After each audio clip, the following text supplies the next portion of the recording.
So we finished our series, How to Destroy the World in 10 Simple Steps, and we just wanted to take today to do a bit of a recap and kind of go through some things that we've seen in our world that really apply to all of this stuff that's been happening just in the past couple weeks, couple days even. And just kind of hone in on some different situations to kind of give you a further idea of why we're even taking the time to talk about this stuff, why it all matters. So, Brandon, for some of the people who are maybe still skeptical, how would you respond to them? The people who just don't really understand why we are concerned about this stuff. Yeah. Well, I think it's important to know the times, right? To be aware of the culture you're living in and the specific dangers that you face as a society. Yeah. And so if you're that person who's like, this is not that big of a deal, who cares? That's this, happening in this corner over here. It doesn't affect me. I think a couple verses come to mind. Matthew 16:3 is one, where Jesus says, "In the morning you will say, right, it'll be stormy today, for the sky is red and threatening. You know how to interpret the appearance of the sky, but you cannot interpret the signs of the times." So I'm concerned that just as the Pharisees, they knew how to predict weather, but they couldn't tell what time they were in and what was coming. For a lot of us, we might be in the same position. So we need to be aware of that and to be really, conscious of the cultural tides and the challenges in front of us. And then the second is Proverbs 22:3. Which says, "The prudent sees danger and hides himself, but the simple go on and suffer for it." So if there's danger coming and you're not aware of it, you're not seeing that, you're just a simple person, you're going to have more suffering. And I don't want that for you. I want you to be prepared when those times come. Yeah. I think that's really good. Different cultures, different ages, they're going to pose their own challenges and everything. And we need to be aware of the challenges in ours, as Christians.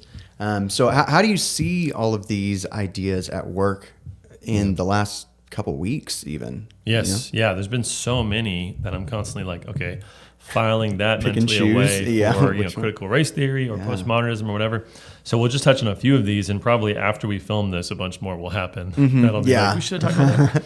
So fat studies is one of those ones that I've seen stories come up about, specifically the Barbie movie and body positivity. There's kind of both sides I've seen on this. Some people saying, well, it's great that the Barbie movie's more inclusive of different body types. In terms of, because Barbie, obviously, the doll or the toy or whatever is very much this like super thin, like, you think you'd have to be like 7.5 feet tall to have that figure. It's like impossible for women to have that figure. But they've been trying to include more diverse in terms of the body types, which again I kind of have mixed feelings about. Right, like we shouldn't encourage unhealthiness, but it's also good to have more realistic beauty standards. Totally. But then a lot of people are upset that there's not more of that. There's not more. Plus size characters or whatever. And of course, the main character is, I forget her name, but she's like Margot super Robbie. thin. Yeah. Like obviously looks kind of more like a Barbie.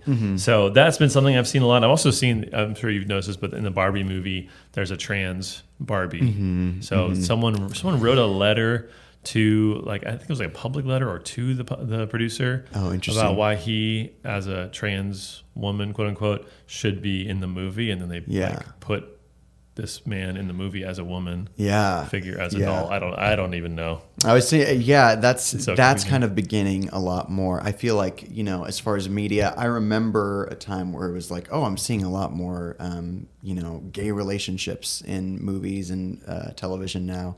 And now we're in the era of like, okay, now we're pushing the trans thing in our movies, and I'm like, oh goodness. It's just like you kind of see how it never ends, right? Yes. There's always another. Yeah, and it's interesting because, how many movies will there be, in 10 years from now that won't have some figure in it that's essentially teaching your kids a very, very warped view of reality, of sexuality, of so confusing being human. I mean, like very, very confusing. So, I mean, I think that movie is like PG-13 or something. So is it a kids movie? Is it not? I don't really know. I'm not going to see it. Obviously. I have no desire. But if it even confuses me, I'm sure it would confuse my 13-year-old. Exactly. And then we've seen a lot of gender theory stuff over the last few weeks. we saw this. I don't know if you saw, but Johns Hopkins, very respected institution, right? Very legitimate. Yeah. They changed their Esteemed. definition in I guess their dictionary or whatever of lesbian to be more inclusive. And so the new definition, which they had for a while and they took away because there was so much backlash, it included the phrase, right? Essentially, a lesbian is a non-man attracted to non-men. Isn't that crazy? It's phenomenal. Yeah. And there's so many questions I have, right? Obviously, how does it feel like if you're a woman listening to this, how does it feel to be referred to as a non-man? Yeah. Non-men's rights. Yeah. Well, it sounds like you're not even human. Yeah, no, it's just Like it sounds like you're an animal or something. ridiculous. And then, why is it okay to say man or men, but not okay to say woman or women? Yeah. I don't understand. It's very obviously odd. we understand because we've been looking into this in terms of gender Right. theory and how you have to bow to this ridiculous religion. But the it doesn't- logical yeah. inconsistencies you have to hold. It's unbelievable. Yeah. Unbelievable. And then there's also been a lot in terms of, I think this is a consequence of gender theory, obviously sexual revolution as well, postmodernism. But did you see that California has been pushing this bill Yeah. to to basically make taxpayers pay for surrogacy for gay couples. So Yeah. two men can't have a baby. Don't know if you knew that. I guess it depends on how you define man, because some people Yeah. think a woman is a man. So Right. But so essentially, what these California legislators are doing is they're pretending or acting like that's a medical problem, right? Yeah. So if you're a man and you can't conceive and have a baby grow in you, Newsflash. you actually could be totally healthy, right? Yeah. But and again, it's like hard not to laugh at how insane this is. Yeah. But so they're treating it as if it's a medical problem, and so I think it's going to be insurance that's going to have to cover it or something.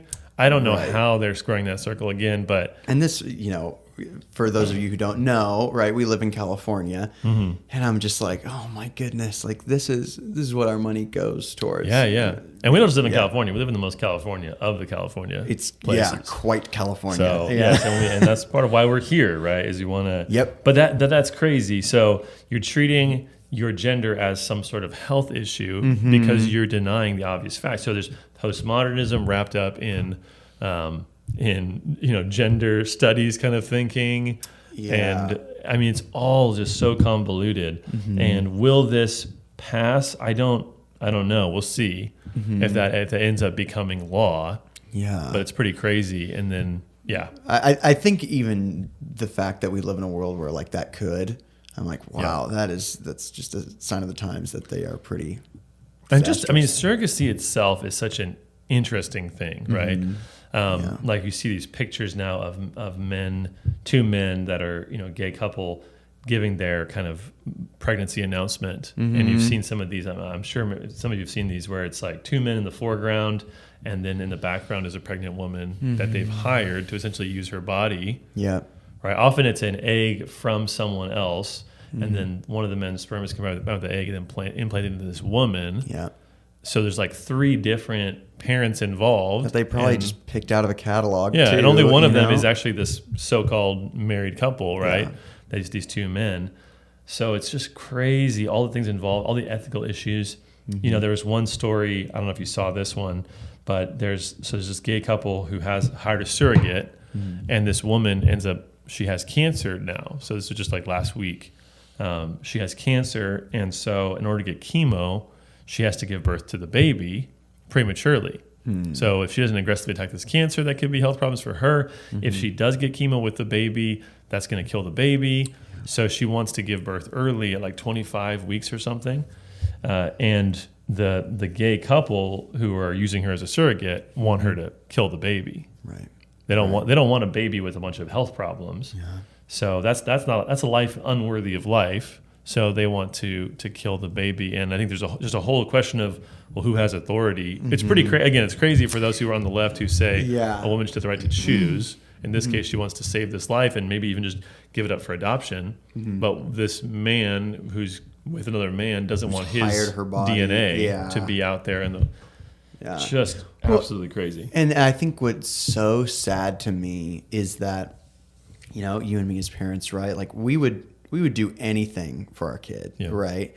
And I think that's just like what's so lost in all this, right? That like you have people picking like a baby based on just like how they're gonna look and stuff, and like it's all incredibly selfish. You know, I've seen, you know, in some of these like announcements that people make that it's like they're picking their kids and like how they're going to look like they'd pick a designer handbag or something, you know, as if it's just something to make them look better or something to, It's like a really expensive puppy or something. Exactly. Yeah. And I just think, man, in all of this, like no one's thinking about this child, because like of even how that affects a child immediately being taken from the mother's arms and like given over these two guys. It's just, yeah. And how would that kid's life have looked if something like health complications at the beginning of life could cause the parents to say, kill that child? I mean, I don't know if you know, right? You've been in the trenches now for a little bit with being a parent, but being a parent is super hard. Yeah. There's a lot of time where it doesn't feel immediately rewarding.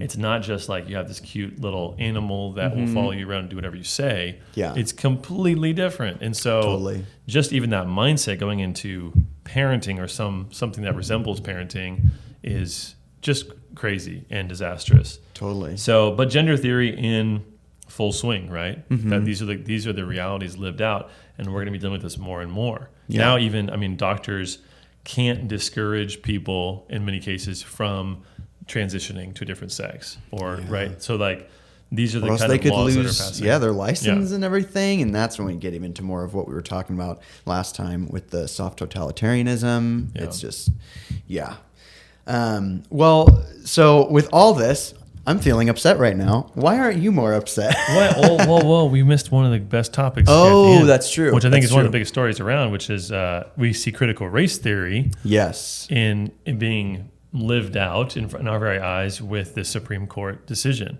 Yeah, right? this Meaning is big. Really the dissent on this decision. But so if you didn't hear a little while back, the Supreme Court, well, they had a bunch of significant rulings, but one of them was on kind of one of the most famous was on affirmative action. Yeah. And so they essentially shot down affirmative action in university admissions.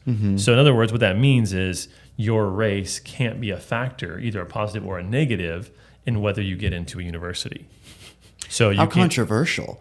Yeah, how shocking. So in other words, when you apply to university, it should be things like your intelligence, your work ethic, even your family history, things like that play into whether you're a fit candidate for this school, not the color of your skin. Yeah. And this is controversial. Yes, this is controversial. Like, sadly. Yes, there are many, many people who are fuming about this, right? Very furious that they would say this. And the reason they say is because, well, certain minorities will just never be able to succeed if they're forced to be judged on the basis of their skill, their SAT scores, their whatever, tangible accomplishments that can be measured in some sort of objective way. They'll never succeed. Now that almost sounds, dare I say, racist. You would think so. You would think so. But what I've learned is if you think that people are capable of achieving and that we shouldn't judge them on the basis of their skin color, that actually you are the racist. This is good to know.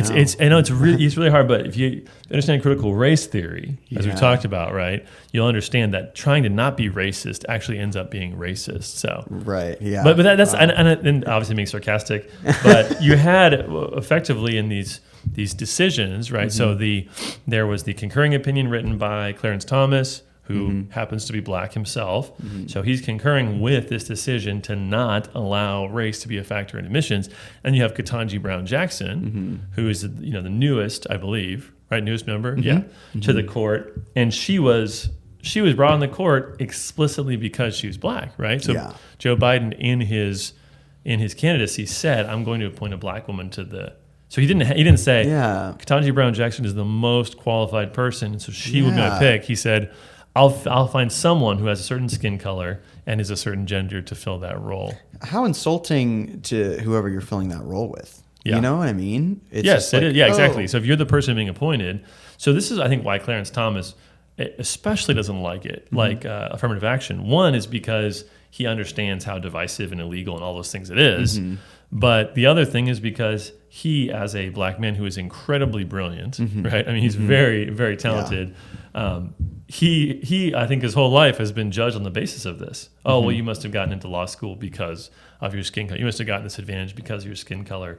And to put people in that position is horrible. Yeah. And then, of course, we've seen the effects of affirmative action in terms of people will get put into a school that's a little bit too difficult for them, right? Like not everyone is ready for every school. So if you're going to the top school and you're not the top student, there's a higher chance that you fail out of it. And so very, very intelligent people, these, black or Latino or whatever, that need to be given a leg up in the eyes of these people, they've actually been failing at a higher rate to succeed because they haven't been able to make it at those elite institutions. So it's really sad, and it really is this soft bigotry of low expectations, this kind of paternalistic, like, oh, you just can never succeed. I can, right? Because I am a fully functioning person, but you, because you're a minority, could never succeed. It's crazy. And so we've seen this anger on full display. So as you're watching these stories, know that these are the philosophies that are playing into that. And if you missed any of those topics, you can go back and watch them, obviously. Totally. Well, okay, now that you've upset me even more, why aren't you more upset about this, right? Yeah. So with all this is huge stuff to be seeing in the world. What's your approach to all of it? What gets you out of bed in the morning? That there's work to be done, that God's placed us here for a reason, right? That even though we are in one of the craziest places in the country, in a pretty objective way, I could say that, that God has a plan and God is still moving. And God, I don't know if he's going to change the entire culture, but I do know that I've seen people come to faith. I do know there's lots of individual stories that are incredible of God's grace. And most importantly, we know the end of the story. We know the author of the story, right? We know his character. We know how it all ends. So we know the final chapter. So how do we get from our current chapter to the final chapter? I don't know. And there's a lot of mystery in that. But I know that God has his people. He's going to keep saving people. And he has a plan in the midst of this. So we're like, Jeremiah buying land right before a siege, which is this picture of future hope. Okay, I'm going to do the worst possible financial investment and buy land before this nation gets taken over. But we do what we do because we absolutely believe that God is the one who's got to figure all those details out, not us. Yeah. And even being in this crazy place, right? We've seen that God is at work in the hearts of the people here, right? So, I mean, we've heard of people, because of all the craziness that's going on in the world, they've said, that's too crazy. There must be something else, right? And God's used that craziness to bring them to himself, right? And I think that's amazing. You're not going to stop the Lord. Like if the world's getting this crazy, then maybe there's something to Christianity. That's the last stop. I'm like, welcome in. You belong here. And let me tell you the story of how God has rescued you. It's amazing to have these conversations. It brings me to tears. And for those people, right, like I've seen it. They look at the word, they study the word, and there's power in it, So God's still working. We've seen it. Absolutely. So let's keep faithful and focus on what he's put in front of us and not become pessimists about that this world is totally lost because we're not in control. And I just figured, a passage to end with as an encouragement for all these topics, Romans chapter 13, starting in verse 11.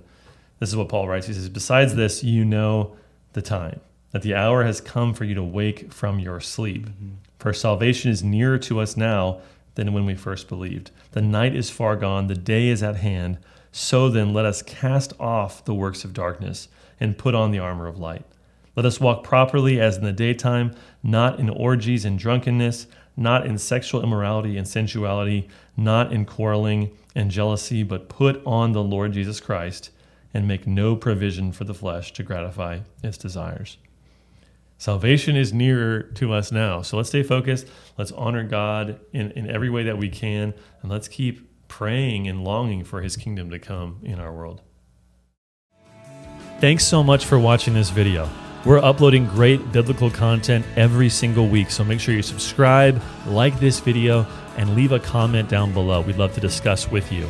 If you want to support us financially, there's a link in the description of this video. Thanks so much.